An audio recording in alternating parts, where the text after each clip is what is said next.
kasama mo si Yuan? Amy, we both got stuck in here. I was feeling sick the whole day and dito nagpahinga. I didn't know Ina was here and Ina didn't know I was here. Are you sure about that? Or baka sinasadya mo to? Amy, nag-explain na si Yui. Ano pa bang gusto mo marinig? Kung ako sa'yo, iuwi mo na siya kasi kailangan niya na magpagaling. May sakit yung tao.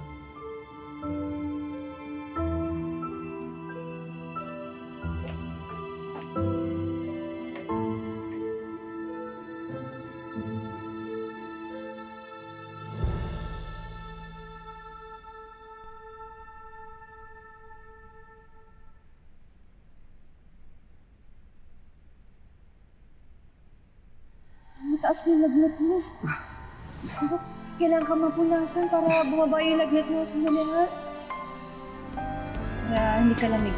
Kahit pa sabihin nilang di tayo para sa isa't isa, yung paglalaban ko ang aking nadarama sa'yo sila.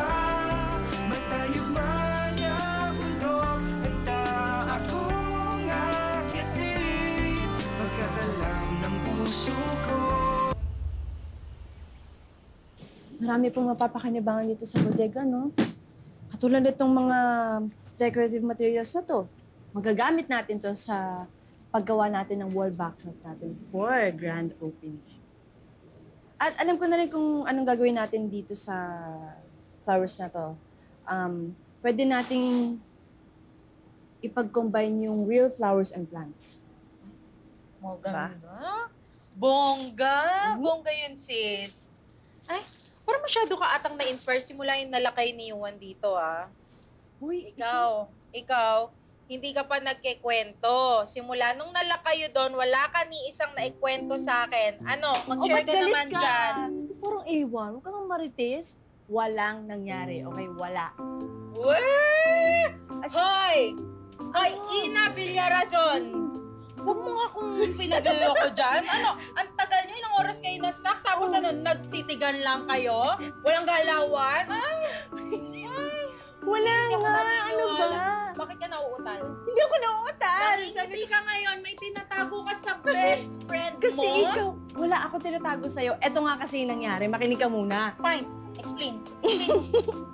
Ayun, may sakit yung tao. Diba? Alang pabayaan ko. Tama. Nung medyo okay na siya, medyo nagkakunduan kami ng konti. Tapos, doon ko na-realize na hindi naman masama si Yuan. Pinapakita lang niya na masungit siya, suplado. Pero deep inside,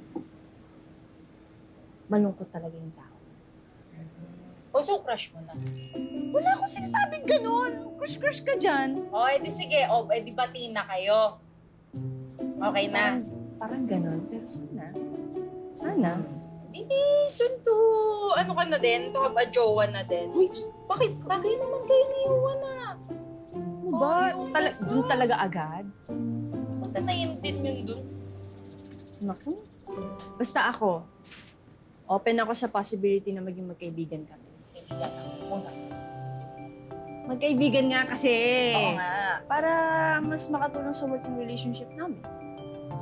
At ma-accomplish ko na rin yung mission ko kay Lord. Yun naman ang mahalaga. Huwag ko nang, dyan, Mahal ang iniisip. relationship.